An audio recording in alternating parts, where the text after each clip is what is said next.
history of fighting games, few titles have made as significant an impact as Killer Instinct. This arcade sensation was impossible to miss, with its booming sounds and striking visuals drawing in anyone within range. For Super Nintendo owners, it provided a much needed breath of fresh air amid the dominance of genre giants like Street Fighter II and Mortal Kombat. Developed by Rare, Killer Instinct offered a unique blend of complex combos and stunning pre-rendered graphics, all while hinting at the power of the upcoming Nintendo Ultra 64. The 16-bit version of Killer Instinct quickly became a hit, flying off the shelves. But just months after its home release, arcades welcomed the arrival of an even more impressive Killer Instinct 2. A title that sadly never made it home in the 90s. While this was the case, what if I told you that a Super Nintendo port of Killer Instinct 2 was not only in development but is rumoured to have been fully completed?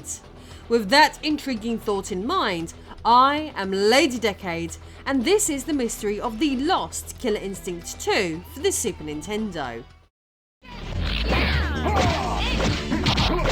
In 1994, the video game industry experienced a seismic shift that forever changed its landscape. The era of 2D cartridge-based consoles was giving way to the rise of cutting-edge 3D technologies and CD-ROM-powered gaming platforms. This revolution was marked by the debut of consoles like Sega's Saturn and Sony's groundbreaking PlayStation, which quickly became the new standard bearers in the gaming world.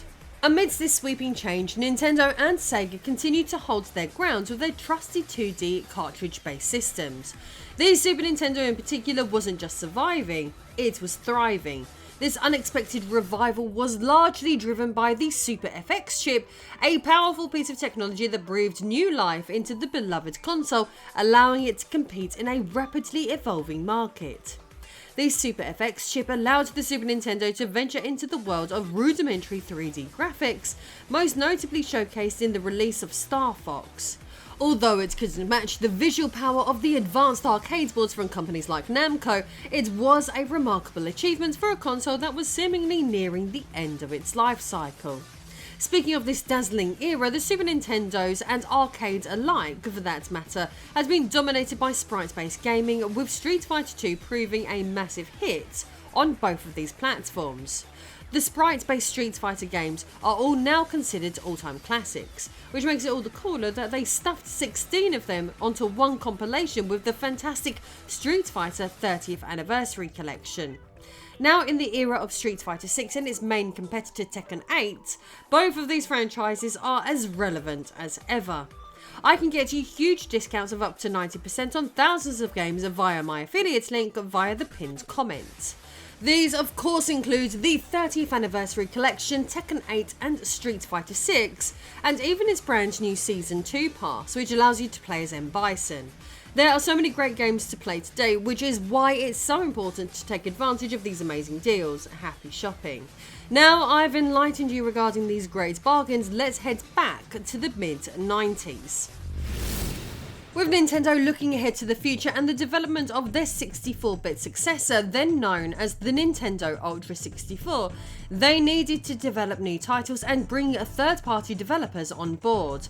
One of the latest Super Nintendo releases that truly demonstrated the console's potential when placed in the right hands was a rare, pun intended, occasion when Nintendo allowed external developers to tinker with their prized creations. This exceptional game was none other than Donkey Kong Country, a masterpiece of gaming artistry brought to life by the talented team at Rare. What truly set Donkey Kong Country apart was its revolutionary use of computer-generated graphics, which at the time felt nothing short of a revelation. This extraordinary leap in visual fidelity not only revitalized the aging Super Nintendo, but also cemented its relevance in a rapidly evolving industry. Donkey Kong Country was more than just a one-hit wonder. It sparked a triumphant trilogy of games that continued to showcase the console's enduring potential and extend its legacy well beyond expectations. Unlike Nintendo's later in-house creation Yoshi's Island, which featured a charming storybook aesthetic, Donkey Kong Country boasted visuals that mirrored the groundbreaking computer-generated imagery of Toy Story, the first fully CG animated film of its time. This was a pivotal moment in gaming where Rare leveraged the power of the pre-rendered computer graphics to create a visual experience that rivaled the cinematic achievements of the era. Buoyed by the success of Donkey Kong Country and the enthusiastic reception of their graphical innovations, Rare ventured boldly into new territory. They set their sights on developing an arcade fighting game that would leave an indelible mark on the gaming world. The result was Killer Instinct. While Killer Instinct may not have fundamentally redefined the fighting game genre, it introduced a series of distinctive elements that made it a standout experience. Unlike traditional fighters that relied on a 2-round structure, Killer Instinct introduced the concept of 2 health bars per combatant. When one of these bars was depleted, the fighter would momentarily retreat to their respective corners to regroup. This mechanic added a strategic twist, requiring players to manage their health resources more carefully and heightening the tension in each match. What truly sets Killer Instinct apart, however, was its groundbreaking emphasis on combo moves. The game placed an extraordinary focus on executing complex and devastating attack combinations. This was further amplified by the presence of an exuberant announcer who would energetically call out the number of hits in a combo with phrases like Ultra Combo or its variants. This feature not only drew attention to the game but also encouraged players to master their characters' moves, significantly intensifying the competitive spirit and making each match an adrenaline-pumping experience. Adding yet another layer of innovation, Killer Instinct introduced the Combo Breaker mechanic, a unique twist that allowed players on the receiving end of a relentless combo to disrupt their opponent's assault and regain control of the match. This feature offered a critical opportunity for comeback plays, further enriching the game's strategic depth and keeping the outcome of matches excitingly unpredictable. Additionally, Killer Instinct incorporated a finishing move system similar to the iconic fatalities from Mortal Kombat. These finishing moves enabled victorious players to deliver a final stylish blow to their opponents, providing a spectacular and memorable conclusion to each match. Together, these elements made Killer Instinct not just a fighting game, but a dynamic and a thrilling experience that kept players on their toes from start to finish. Killer Instinct may not have reinvented the fighting game genre, but it masterfully combined innovative elements that set it apart from its contemporaries. Its distinctive approach to health management, a focus on intricate combos, the dramatic voice of the announcer, the inclusion of combo breakers, and the addition of stylish finishing moves all created an unforgettable gaming experience. This blend of features ensured Killer Instinct left a lasting legacy in the annals of arcade gaming history. As he strolled past the mesmerising Killer Instinct arcade machine, it was impossible not to be drawn in by the compelling advertisements that promised its imminent arrival on the much-anticipated Nintendo Ultra 64. Excitement reached a fever pitch as gamers imagined experiencing the adrenaline-pumping action of this title on state-of-the-art hardware. However, as fate would have it, the relentless march of time and inevitable delays in the development of the Nintendo 64 would soon alter those plans, leaving fans with a different story than they had hoped for. With the Ultra 64's debut delayed, the gaming world witnessed an unexpected twist. In a surprising turn of events, the iconic Super Nintendo became the fortunate recipient of a Killer Instinct port in the latter part of 1995. This version quickly captured the hearts of gamers, bringing the captivating title to the Super Nintendo in a striking black cartridge. For many, the package was made even more special by the inclusion of a coveted CD soundtrack, aptly named Killer Cuts, depending on the edition. This release not only satisfied fans eager to experience Killer Instinct at home, but also added another memorable chapter to the console's storied history. In the gaming world, success often leads to sequels, and Killer Instinct was no exception. With swift determination, a sequel, Killer Instinct 2, made its arcade debut in January 1996, but what sets this installment apart from its predecessor?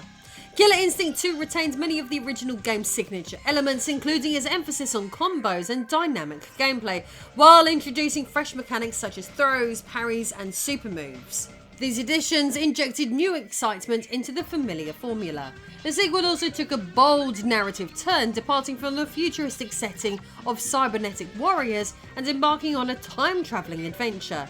The storyline saw the returning cast propelled 2 millennia into the past, offering players a fresh and intriguing backdrop to their battles. During this period, as Killer Instinct 2 was captivating arcade goers, the Super Nintendo was undeniably nearing the end of its illustrious run. The spotlight was now shifting towards the Nintendo 64, which was poised to become Nintendo's new cartridge-based powerhouse. This transition left Killer Instinct 2 at a crossroads, with the details of this pivotal moment in gaming history remaining somewhat enigmatic. According to a contemporary interview preserved in the annals of a Rare Gamer, development for a console version of Killer Instinct 2 began as soon as Nintendo delivered the much-anticipated development boards to Rare. This moment marked the beginning of a new chapter, though the fate of this version and its ultimate destination would soon be clouded in uncertainty. Rare had originally envisioned the sequel as a home console exclusive, with the arcade board built to match the capabilities of the original Killer Instinct. Once the Nintendo 64 development kits arrived, half the team splintered off to finally bring the game onto the new console, fulfilling their long-held ambitions. However, a burning question now buried in the sands of time lingers. Did they plan to release a home port of this electrifying title for both the Super Nintendo Entertainment System and the Nintendo 64? Or did the SNES version get abandoned once the N64 entered the scene? The details of this pivotal decision remain shrouded in mystery, leaving fans to wonder what might have been. In an interview, references to Ultra Killer Instinct, Killer Instinct 2 and Killer Instinct 64 are used almost interchangeably, reflecting the era's branding complexities. It's worth remembering that the N64 was nearly named the Ultra 64 if not for Konami's use of the word Ultra Games label. This makes Ultra Killer Instinct potentially synonymous with Super Killer Instinct, as many console versions at the time would simply adopt the platform's branding to emphasise uniqueness of the release. Adding another layer of intrigue, gaming enthusiasts with keen eyes have uncovered an interesting detail from the archives. According to The Cutting Room Floor, a website renowned for revealing hidden gaming secrets, a title card for Thriller Instinct was uncovered buried within the game's code.